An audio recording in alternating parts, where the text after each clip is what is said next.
По повеќе од 2 децении во најава попладнево беше удрен темелот на автопатот Скопје-Блаце, стратешката делница која треба да ја зајакне инфраструктурната врска и сообраќајната безбедност кон и од Косово, граничен премин кој годишно го минуваат 54.000 камиони. Ваквите проекти се владин приоритет и ќе донесат сериозен бенефит за граѓаните, како и иднина за младите, порача премиерот Христијан Мицкоски.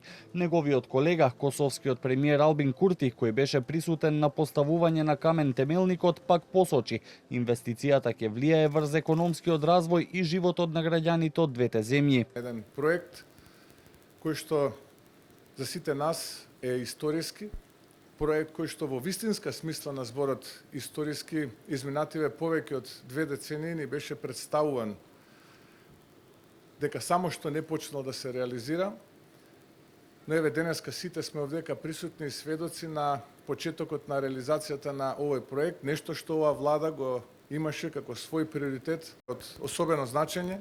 Зборувам за нашите две земји, Република Косово и Македонија.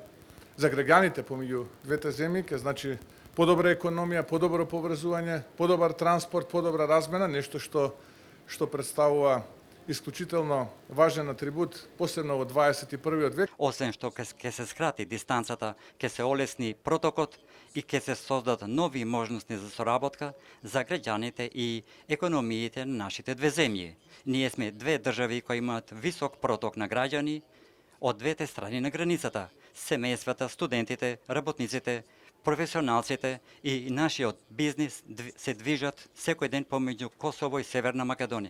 Механизацијата е веќе на терен, а изградбата на автопатот ќе биде сложен процесот и теренот е рицко-планински. Предвидени се виадукти, бројни мостови, галерии, потпорни ѕидови и тунели, а во двата правци ќе има по 2 коловозни ленти и по една помошна. Целосната ширина на автопатот ќе биде околу 27 метри. Повеќе од половина од експропријацијата е завршена, а процесот се очекува да се заокружи за 1 месец. Целта е Македонија да стане инфраструктурно срце на Балканот, порача вице-премиерот и министер за транспорт Александар Николовски.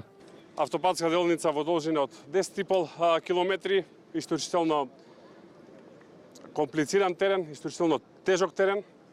Ќе имаме 5 тунели, 4 галерии, 11 моста, иако во километри делницата е кратка, го што кажав е доста комплицирана, но со завршувањето на оваа делница ќе имаме целосно автопатско поврзување помеѓу Скопје и Приштина, но исто така го отвараме Скопје и Македонија кон најмалце 2 пристаништа.